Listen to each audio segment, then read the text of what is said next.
မင်္ဂလာပါကျွန်တော်ဒီနေ့ချက်ပြပေးမယ့်ဟင်းလေးကတော့ငချောင်းနဲ့ခန်းကြီးဒီကိုဆက်ချက်တဲ့ဟင်းလေးတစ်ခွက်ဖြစ်ပါတယ်။ရင်ဦးဆုံးကျွန်တော်တို့ထောင်းထားတဲ့ငရုတ်ကြီးလေးကိုစီကိုတက်နေအောင်ရေဆုံးဝင်ပေးရမှာဖြစ်ပါတယ်။ဒီဆုံးကျွန်တော်တို့ကငရုတ်ကြီးကိုစီချောင်းနေအောင်ရေဆုံးတက်မယ်ဖြစ်ပါတယ်နော်။ငရုတ်ကြီးကိုစီချောင်းနေအောင်ရေဆုံးတက်မယ်။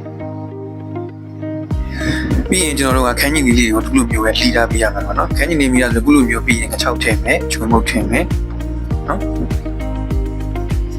ကိုစားခြင်းနဲ့ဟင်းချောင်းထည့်ပါစားတဲ့မချုံမုံနဲ့ငပြိုင်ထည့်မယ်ပါနော်ပြီးရင်လုံထွေးထားလိုက်ပါဟင်းကို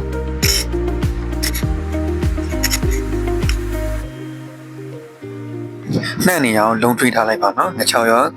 ခုနကကျွန်တော်တို့စီချက်ထားတဲ့ငရုတ်ကြီးချောင်းပါအကုန်လုံးစီနဲ့နေအောင်ဝေထားလိုက်ပါမယ်နော်ပြီးပြီဆိုရင်ကျွန်တော်ခုနကလှီးထားတဲ့ခန်းကြီးသီးလေးကိုထည့်ပေးရမှာဖြစ်ပါတယ်ပေါ့နော်ခန်းကြီးသီးလေးကိုအားလုံးကိုနူးလာတဲ့ဒီငွေစွန်းလေးနဲ့ငွေပေးရမှာဖြစ်ပါတယ်နှံ့နေအောင်ငွေပေးပါနော်